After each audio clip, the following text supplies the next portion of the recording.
evening and welcome to the evening news for today, Thursday, April 20, 2023. I am Jemima Holmes. Thank you for tuning in.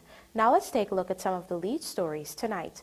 One issue doesn't define people. JAGDEO on Chase Green joining PPP. Police to pursue extradition of couple wanted for 2020 murder of police constable. Demerara River to be used as express highway for fast response to crime. Former Region 10 Vice Chair dies in HIVE accident. And packed agenda for Indian External Affairs Minister's trip to Guyana.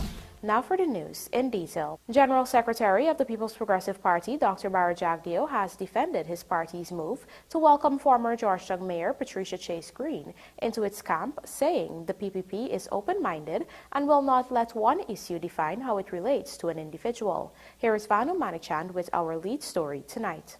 Patricia Chase Green was heading the Georgetown City Council back in 2017 when the controversial parking meter project was introduced.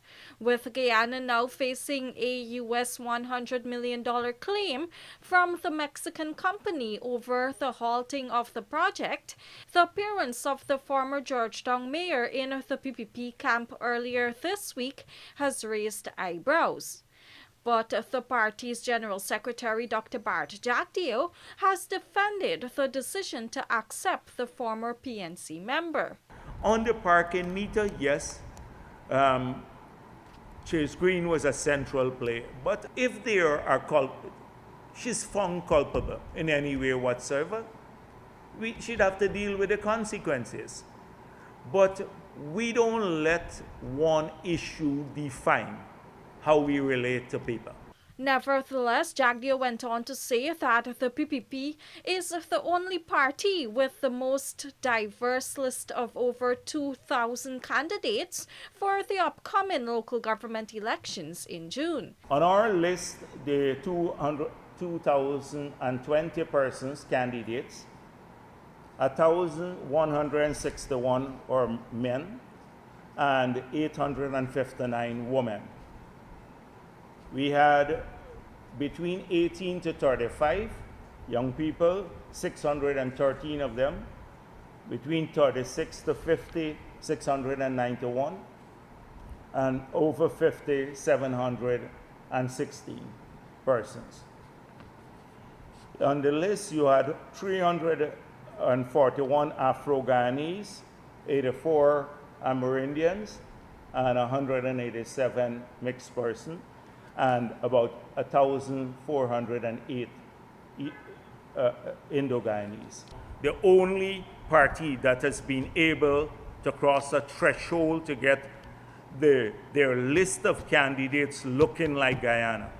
On Monday last, contesting parties and groups had to submit their list of candidates and backers to the Guyana Elections Commission in preparation for the upcoming local government polls.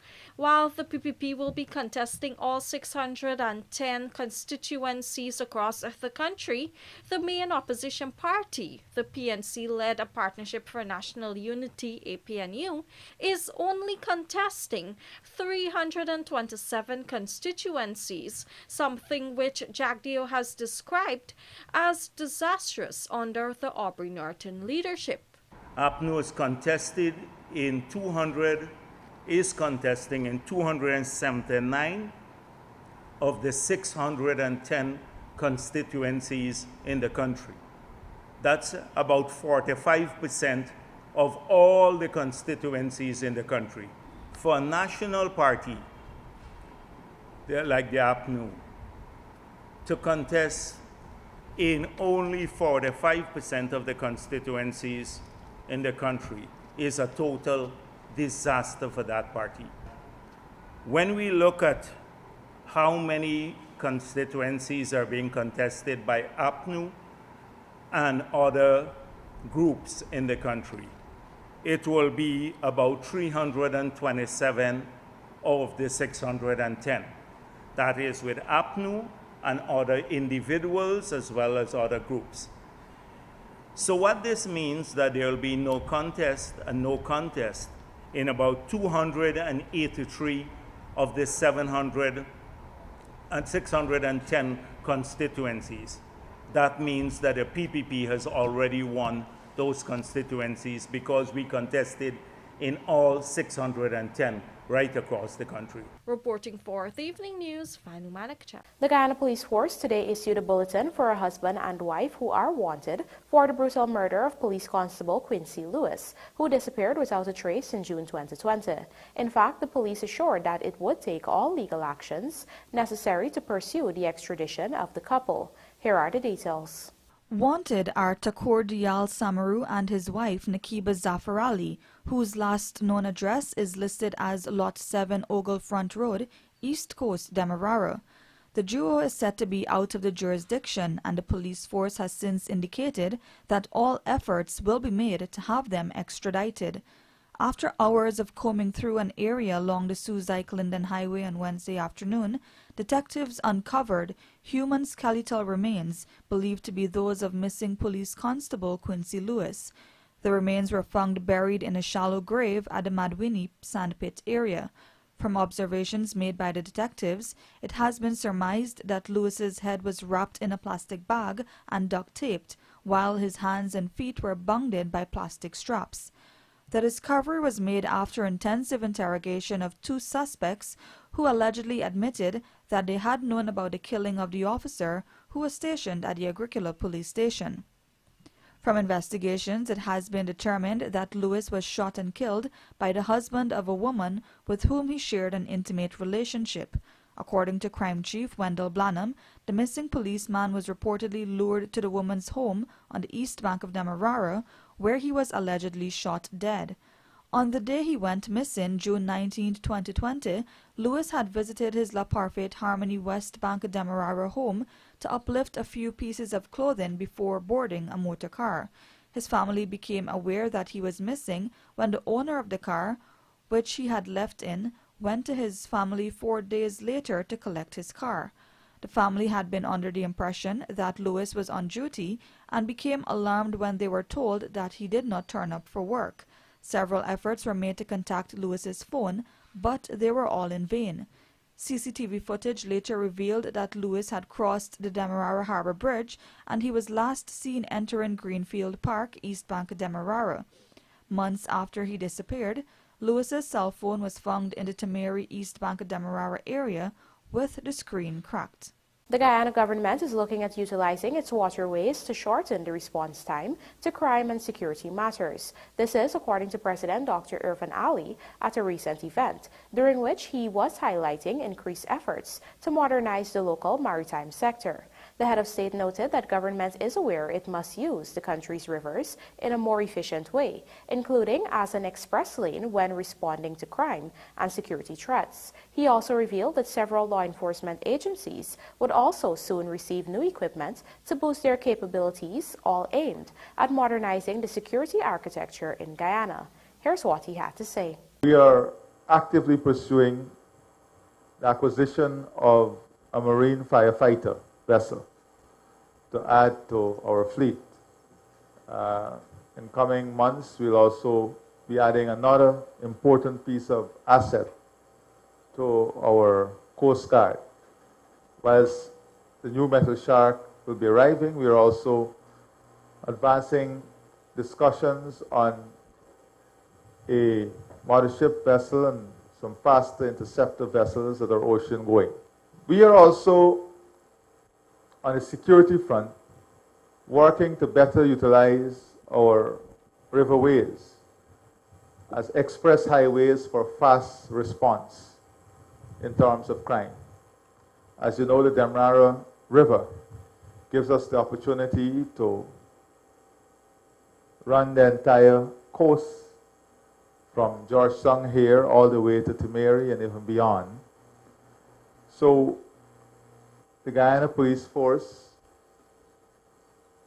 and the national security architecture is looking at utilizing the river as our fast lane highway in responding to crime and security threats. So that's just an addition or an added value that the maritime sector as a whole will be bringing in the modernization of Guyana. In keeping with efforts to modernize the local maritime sector in order to support Guyana's growing economy, the Maritime Administration Department, MARAD, has received a brand new $535 million pilot boat that would enhance its operations. Vanu Manikchand reports. Pilot boat Arapaima was custom built in France by Oshia Shipbuilding and Industries to meet the needs of MARAD. The contract, which was signed in December 2021, also includes 1-year warranty, technical support, and training for local officers. Director General of MARAD, Captain Stephen Thomas, lauded the arrival of the new vessel since their services have been limited by the absence of safe and reliable pilot boats. The arrival of the Arapaima is truly the dawn of a new era for pilotage in Guyana. We are now equipped with one of the most modern pilot boats in the world. It is well suited to operate in constraining and extreme conditions of navigation and maneuverability. It is also an aluminum construction and is capable of operating at high speed. In fact, Public Works Minister Wanegil also posited that the 26 knots maximum speed vessel will significantly enhance the piloting operations of MARAD. This vessel will significantly reduce the time it takes for pilots to reach the ships out in the open waters. Emphasis has been placed on the training of our staff to man these vessels to keep our operations running smoothly and in compliance with international best practices. With this new vessel, the time for pilots to embark and disembark will be cut by 75%. And this is just the beginning of great things that will be accomplished with the pilot boat Arapaima. The $535 million pilot boat was commissioned on Wednesday by President Dr. Irfan Ali, who pointed to his government's commitment towards modernizing the local maritime sector to keep up with the rapid growth of Guyana. Its commissioning is part of my government's ongoing program to modernize our navigation systems and improve navigational services on vessels entering our main river port. The acquisition of the Arapaima is the continuation of our efforts to give MARAD a fleet of modern, reliable, fuel-efficient vessels that are capable of serving the needs of the shipping community and facilitating a modern marine sector. I urge those responsible for the vessel's upkeep to take good care of it. It is a public asset which has been bought with public funds and therefore should be well maintained and properly used. The modernization of Guyana's maritime sector is moving full speed ahead. MARAD is helping to lead this push. Pilot boats are used to transport marine pilots on board large vessels that they have to pilot inbound and outbound throughout Guyana's waterways. Reporting for the Evening News, Vanu Manikchand. Former Vice Chairman of Region 10, Byron Lewis, was last evening killed in an accident along the Beehive Public Road, East Coast, Demerara, in a smash-up that involved the 3 vehicles. Lewis, who was 78 years old at the time of his demise, resided in the Kokwani community. He was behind the wheel of motorcar PPP 5769, being towed by motorcar PKK 3124, that was being driven by his son, Ron Swiss Lewis. At around 20 hours, as the father and son were making their way along the roadway, they observed the motorcar PJJ 8978 proceeding in the opposite direction at a fast rate of speed. Ron Viss claimed that PJJ 8978 overtook a vehicle and ended up in his path. Ron Viss said he tried to avoid a collision by pulling north of the road, and in so doing, PJJ 8978 collided with the front portion of the vehicle being towed. Byron and the 33-year-old driver of PJJ 8978 sustained injuries about their bodies and were taken to the Myconi Cottage Hospital by public-spirited citizens, where Byron was pronounced dead on arrival. Byron served as Regional Vice Chairman for Region 10 for the period 2011 to 2015. A 63-year-old man who was the passenger in a motor van is now dead after the vehicle crashed into a parked lorry along the Good Hope Public Road, East Coast Demerara this morning. Dead is Takuran Simangal of Thomas Street, Georgetown, who was also the owner of the van, GGG 6387. Simangal was seated in the front passenger seat of the van while it was being driven by a 38-year-old Kitty resident along the East Coast Demerara Public Road, and at around 6 hours, when they were at Good Hope, it suddenly collided with the right side rear of the parked lorry. Simangal and the driver sustained injuries and were conveyed to the Georgetown Public Hospital, where Simangal was pronounced dead on arrival, while the driver was admitted a patient suffering from head injuries. Coming up, Florid receives Made in Guyana standards mark, and government open to proposals on Wismar-Mackenzie Bridge, says Edgel. Do stay with us. More news ahead.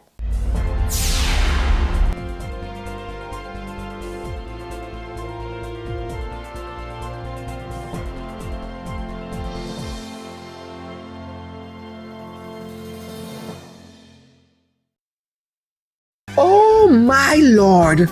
I just love to shop in this store. My customers, them gonna love all these things. So many different things in one place.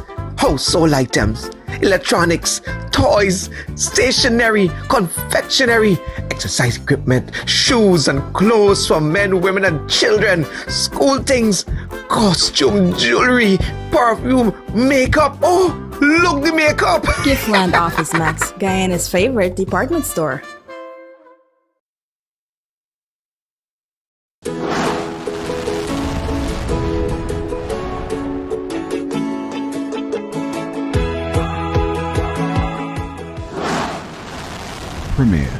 Premier insurance coverage for less. Stay safe.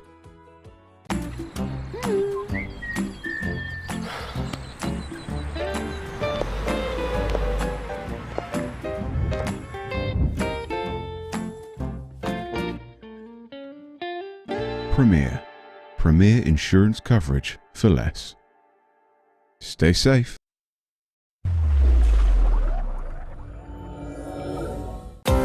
Play and win with Superbet. Visit an agent near you to play all your favorite games. Superbet, your best bet. Must be 18 years and older. Terms and conditions apply. Play responsibly.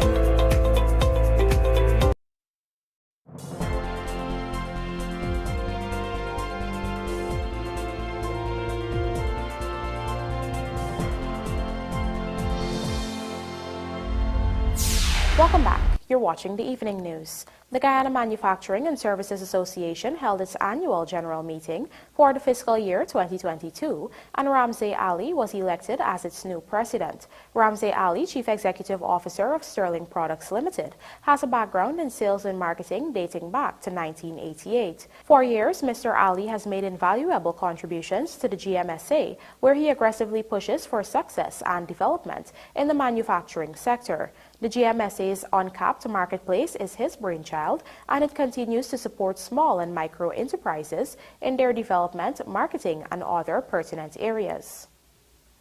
Tasia Dickinson joins us now to report that Florid Guyana is the newest recipient of the Guyana National Bureau of Standards' Made in Guyana mark. Here is this story. The Guyana National Bureau of Standards on Thursday issued the Made in Guyana Standards mark to local company Florid Guyana. The mark is valid for 1 year. CEO of Florid Guyana, Mr. Andre Cummings, during his remarks at a simple ceremony, encouraged other businesses to get on board with being certified and take advantage of the opportunities available in Guyana. Receiving this mark also not only speaks about the brand that Florid has created, but also speaks about the potential of our beloved country, Guyana.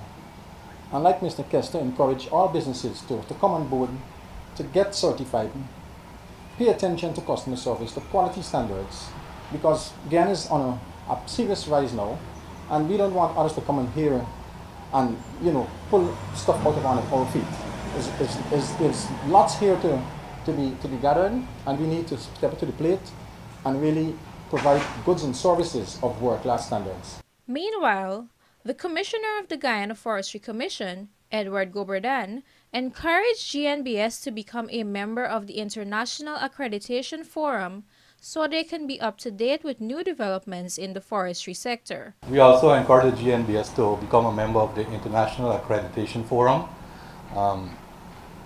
which is a forum that accredits auditors to do international audit. Currently and very soon, we are in the development stage of a Guyana national standard for forest certification, where it will be endorsed by one of these international bodies, PEFC, which is similar like FSC certification. So companies can apply and use that standard, but they will have to get an auditor accredited by an international accrediting company. So it's an opportunity for GNBS also if they become a member of the International Accreditation Forum, so they could accredit auditors to audit companies in the forestry sector. It will bring down the cost of the certification and also open up new opportunities for young professionals who want to get into the auditing field, etc. So in another few months, the standard is already finished developed, and the private sector has been part of the working group in developing the standard, because we've taken a very downward approach in terms of consulting with the sector to ensure that the standard meet the local conditions. Just recently, Florid Guyana was named the winner of the 2023 BizX American Award for the Best Import-Export Company. The BizX American Award are one of the most prestigious business awards in the world, recognizing companies and individuals who have made significant contributions to their respective industries. Tasia Dickinson for the Evening News. A packed agenda has been set for the Indian Minister of External Affairs' first official visit to Guyana. Tasia Dickinson joins us again to report on the details of this historic bilateral engagement. India's Minister of External Affairs, Dr. Subramaniam Jaishankar, has an extensive schedule for his 3.5-day visit to Guyana. This includes meeting with foreign affairs ministers from 13 of the 15 CARICOM member states, as well as engaging in discussions with President Dr. Irfan Ali, Vice President Dr. JAGDEO, and Speaker of the National Assembly, Manzoor Nadir.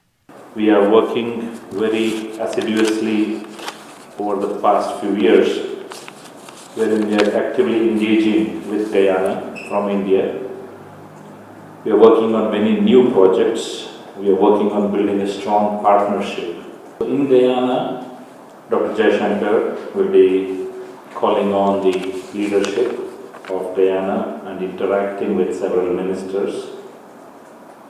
He is accompanied by an official delegation, and he will be co-chairing the Joint Commission meeting with his counterpart, His Excellency Hugh Todd, the Guyanese Foreign Minister, that will include discussions on a whole gamut of issues between the two nations. This Joint Commission meeting will be an opportunity for Jaishankar to engage with representatives from 8 prominent sectors. These are agriculture, infrastructure, defense, health and pharmaceuticals, technology and innovation, energy including renewable energy, human resources and capacity building, and Ayurveda and wellness. Minister Jaishankar will also be accompanied by a business delegation from India, which will be led by the CII, which is the Confederation of Indian Industries. And we are planning a business event, a business roundtable event, wherein we are expecting over 80 Guyanese top companies to participate. These meetings will underline the growing interest on both sides for stronger trade and investment ties. He is also going to be part, and he's going to jointly inaugurate a ferry from India, MV Malaysia. This is on Sunday, jointly with the President of Guyana. It's evening 4 o'clock at the DEMERARA sugarcane terminal. Jaishankar will also conduct a site visit to the East Coast East Bank Demerara Bypass Road, which is being fully funded by the Indian Exim Bank. To conclude his trip, he will host a community reception with members of the Indian diaspora and Indian passport holders. India and the growing friendship with Guyana have been always underpinned with mutual respect and cooperation, and we accept that we are equal partners in business, non-interference in internal affairs, and respect for territorial integrity. This official visit by Jai Shankar comes shortly after visits in January and February by President Ali and Vice President JAGDEO. Tastia Dickinson for the Evening News.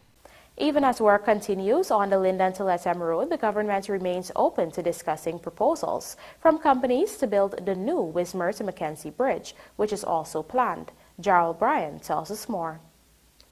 A few months ago, Public Works Minister Juan Edgell had indicated that the government is open to proposals for the Wismar to Mackenzie Bridge. The bridge the government intends to build would be a 4-lane one able to facilitate the increased volume of traffic through Region 10. A bridge to accommodate the increase in traffic is particularly necessary as the government is building the Linden to Mabura Road. We are going to also build a bridge, 4 lanes. This is going to be about 600 meters long, across the Demerara River in the Region 10 area, linking Wismar with Linden. This bridge has not yet been awarded. We are open for proposals and discussions if you would like to finance and build. A possibility exists there. Then there is the opportunity, because we are building the road that will link Guyana with Brazil. It's called the Linden to Lethem Road. And currently along that road, we have 45 bridges under construction. In an interview with this newscast, Minister Edgell confirmed that the government is still open to proposals for the Wismar to Mackenzie Bridge. The current Wismar Bridge has only one vehicle lane and is over 50 years old. Back in 2020, Italian engineering company Politecnica had unveiled designs for a new bridge. The company had been contracted by the then Ministry of Public Infrastructure to do a feasibility study for the bridge. Gerald Bryan, The Evening News. And now for a look at the bridge reports. The Demerara Harbour Bridge is scheduled to be closed on Friday, April 21st at 4:15 hours for a period of 1.5 hours. Meanwhile, the Berbice River Bridge is scheduled to be closed on Friday, April 21st at 4:50 hours for a period of 1.5 hours. Hetmeyer, relishing finisher's role at IPL 2023, and Chase Santa Rosa are Milo 2023 finalists. Details of these stories and more in the Sportcast, sponsored by MacCorp, coming up on the other side of the break.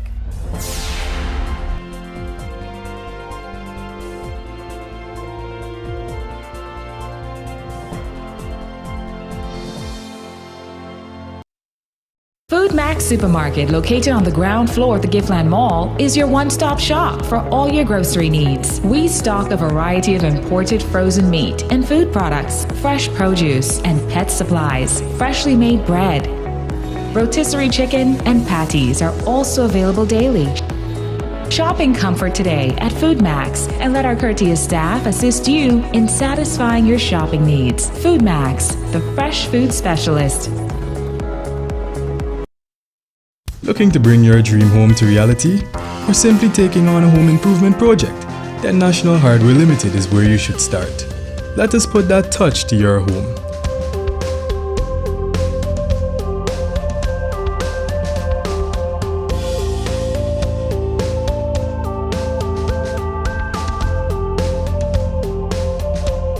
Choose from over 1,000 Berger Paint original hues for any surface.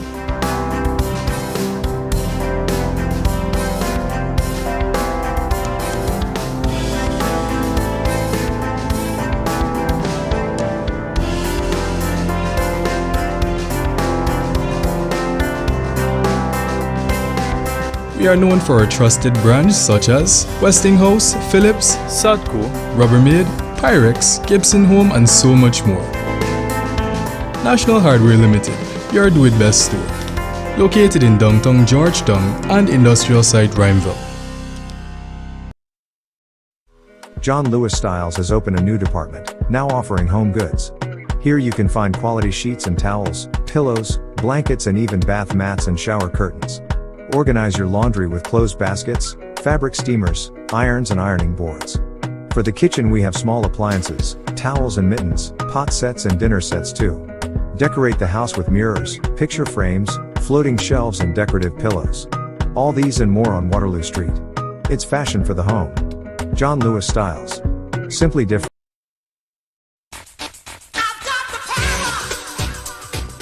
American-made Generac pressure washers from Sylvie's Variety Store gives you the power you need to blast away dirt and grime.